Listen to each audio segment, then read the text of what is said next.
Welcome to my first ever Q&A. Doing something a little bit different, getting out there, spicing it up a bit. I know there are a lot of questions regarding social media, digital advertising and digital marketing. So I decided, why not do a Q&A? Help answer some of them questions people have got.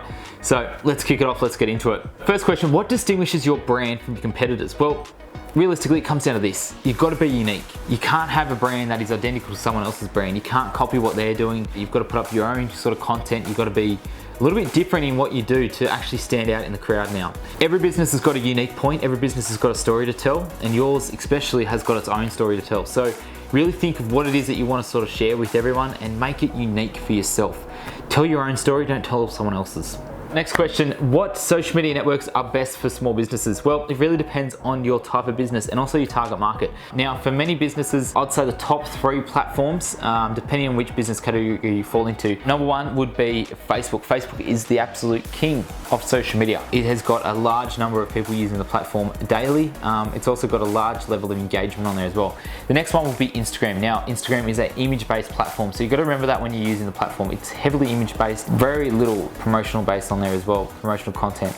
So when you're using the platform, you've got to be considerate of the content you publish on there on Instagram. Number 3, it depends really, again, on your business. So for a business platform like myself, LinkedIn would be number 3 for me. LinkedIn has a heavy, business-minded people and business owners using the platform. For any business out there that does business-to-business work, LinkedIn will be number 3 on your list to get on there and start using. But for any other businesses that are selling to, customers and clients and things like that, YouTube, depending if you're doing a lot of video content, YouTube would be number 3. Otherwise, you can look at other ones like Pinterest and Twitter and things like that. But again, depends on your target market, depends on the type of business that you run. You got to remember about the media exposure effect. I talk about this a lot. The media exposure effect is the amount of time people need to see your brand to be able to trust your brand. Now, in 2019 and 2020, we're going into a time where people need to be exposed to your brand about 18 to 20 times before they can trust your brand. So that's a consideration to have when it comes to sort of using the platforms and how much content you should be publishing. It's not to say that you need to be publishing a lot of content on a high frequency rate. It's just you need to be publishing quality content at a consistent rate. And the other thing to sort of be mindful of is, people have around about 6 social media accounts. Now, businesses don't need to be on 6, but you need to be on 3. You need to do really well at using them 3 platforms for your business. Another really good question is, how do I get more followers? Well, it really comes down to your content and consistency. When it comes to your content, you want to ensure that you're publishing valuable content. As soon as you start publishing heavily promotional content, you're going to see your followers start to unfollow your page because they're building this negative preference out of your content because it's promotional. Whereas if you publish valuable content, you'll start to see your followers not only engage more with your posts, but you'll start to get more followers come in and help retain the ones you've already got. So valuable content is the way to go. Deliver value to your clients and they'll deliver value back to you. Now, consistency, you've got to be consistent with your content, with the valuable content. Be consistent with it. I'm not saying have a high frequency rate where you're publishing 6 posts a day, but I'm saying at least post 2 to 3 pieces of content a week. And that way you'll start to see more followers coming because there's a high level of engagement on the page and more interest out of yourself in gaining followers. This is probably one of the most common questions I often have by a lot of people out there. And really when it comes down to it, to get your website listed higher in search results, you've got to really look at your SEO. The SEO is search engine optimization. A lot of time this is built into the back end of your website. There might be a little tab, might be a page there somewhere that has SEO written on it.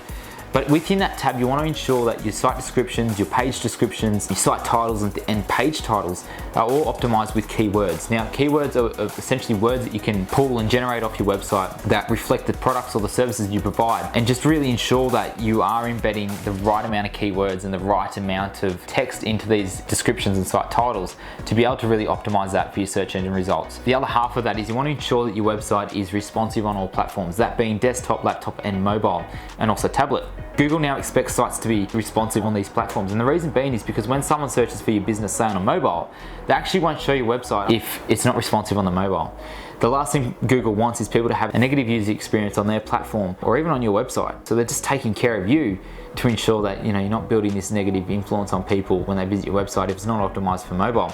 So that's why it's really key to make sure that not only your website's optimized for desktop, but it's also optimized for things like the tablet and the mobile. People now using a lot more mobile, so having it optimized for your mobile and responsive for mobile is a really key thing as well that plays into your SEO. So really look at your keywords and descriptions and titles in the SEO part, and also look at your responsiveness on your website to ensure that it's fully functional and easy to use. The other thing is make sure it's fast. people expect a fast website now. So make sure it's responsive, it's full of keywords, it's really quick to load, and you'll have no trouble at all in getting up there in Google. It just takes time, you've got to be patient. There is a lot of websites out there you've got to remember, and a lot of competition to get to the top. So just be mindful of that and be patient.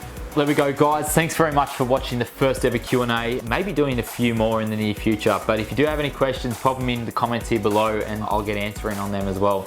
But anyway, guys, till next time, thanks very much.